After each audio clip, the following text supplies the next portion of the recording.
What's up, guys? Elder J. O. McWaller here, and so I'm going to be doing some beginner gardening tips.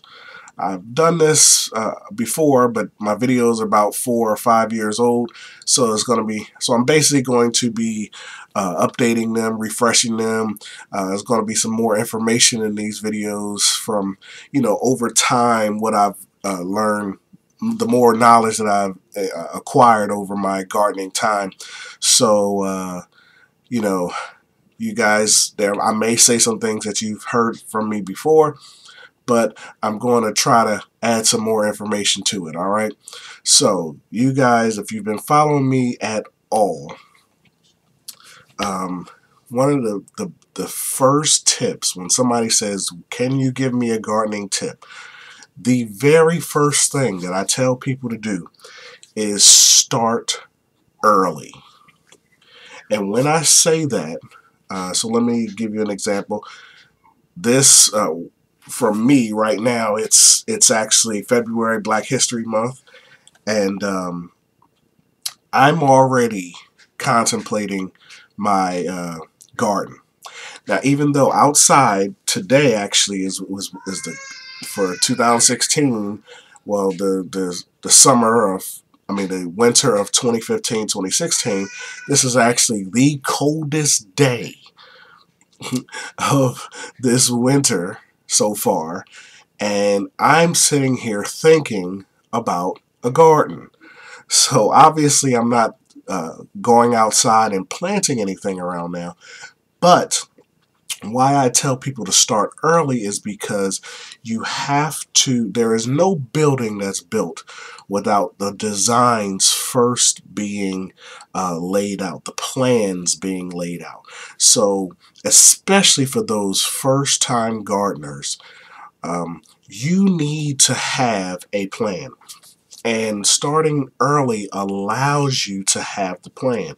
By the time the weather breaks in your area, by the time it starts getting warm in your area, for the most part, you might be already too late. And by that time, you already feel yourself defeated and say, man, I might be a little too late. So you know what? I'll start again next year.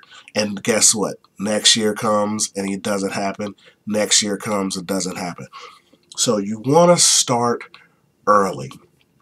Get your mind starting to think about your garden, thinking about planning and things of that nature. One of the other reasons I say you want to start early is because it's actually easier to garden the earlier you start. So let me give you an example. In my area, I live in the Philadelphia area, and you actually feel every single season here. So we get the full springs and summers and falls and winters.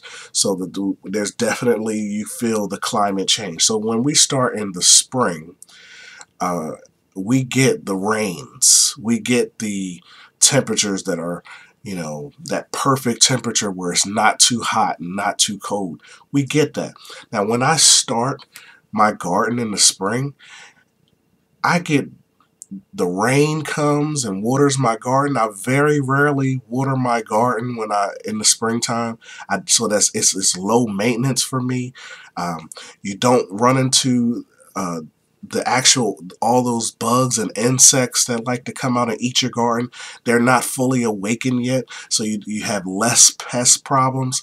So I have it's less maintenance.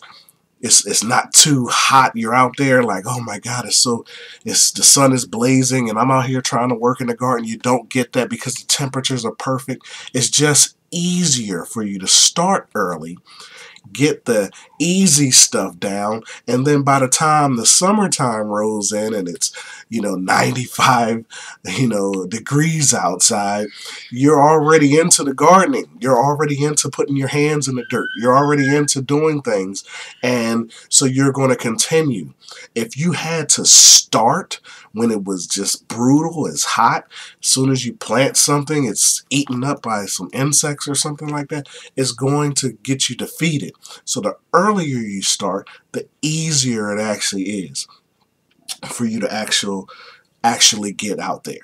All right. So that is the very first thing that I'm going to tell anybody who says, listen, if I wanted to start gardening, what is the first bit of advice you would give me? I would say start early. That means start before you can actually put something in the ground. Okay. Second thing I would tell somebody is do not reinvent the wheel. This is a problem with many new gardeners. They get some kind of seeds or they get some starts and they're trying to figure out how to grow, and they're doing it on their own. Don't do that. First of all, there are many YouTube channels, there are many internet blogs and stuff like that that actually go through how to grow or how to garden, how to grow this type of vegetable, how to grow that type of vegetable, how to set up this type of garden, how to set up. When you are just starting, treat your gardening as if you would if you were learning how to cook a particular recipe. What you would do is you say, I want to make spaghetti for the first time. I never made spaghetti. You would go online and say how to cook spaghetti or easy spaghetti recipes. And you would look that up.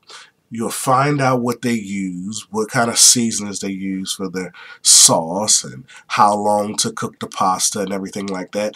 You would print it out or you would look at it on your phone and you would follow those instructions to the T. When you follow those instructions, you would eat your spaghetti and you may say that was perfect. You know what? I'll do that every time. You might eat your spaghetti and say, you know what? This actually could use a little bit more garlic or a little more salt or a little more pepper. And so you would add that and say, the next time I do this, I'll make sure I add a little bit more salt and pepper and garlic at the end. That's how you need to treat your gardening. You want to say, I'm going to follow somebody's instructions. Let's say I'm going to look up Old Mick Waller. Old Mick Waller tells me this is how you grow spinach. This is how you grow lettuce. I'm going to follow him exactly. And then because we live in different areas, it might be different for you. You might have to tweak my instructions a little bit more because in your area it's a little bit hotter than it is in mine, or it's a little colder in your area than it is in mine, or because of where your garden is placed in your actual garden, you might have to tweak it a little bit, or you might have to find somebody else who's another gardening page who's they might be in your growing area or something like that. But follow the instructions. Don't try to figure it out yourself when you don't have to. That's going to make the process totally more difficult than you would if you would just follow the instructions. Thirdly, the last thing I would tell somebody to do is just do it. Okay? One of the things, and this can be for any area of learning, anything that we say we're going to do or we want to try or whatever. So a lot of times we just find ourselves getting information and getting more information and research this and on this webpage here and reading about this and doing all those things, but we never actually just do it. So you can watch my videos all day long and say, oh my God, I wish I could have those tomatoes. Oh my goodness, I wish I could have that lettuce. And all of that, but you never just do it. All right. So no matter how many videos you watch, no matter how much thought process you go into where you will put your garden, what kind of gardening style, all of that stuff, you still actually have to just do it. So those are the three beginner tips that I would tell anybody who is just starting. Make sure you start early. Make sure you don't try to reinvent the wheel. Follow the program. Look up somebody's page who is doing what you're trying to do and just follow the instructions, especially the first time. And three, you just gotta do it. After a while, it doesn't matter how much information you get. Sometimes you learn even better by trial and error. All right, so I hope you guys take these tips and let's make sure we get growing.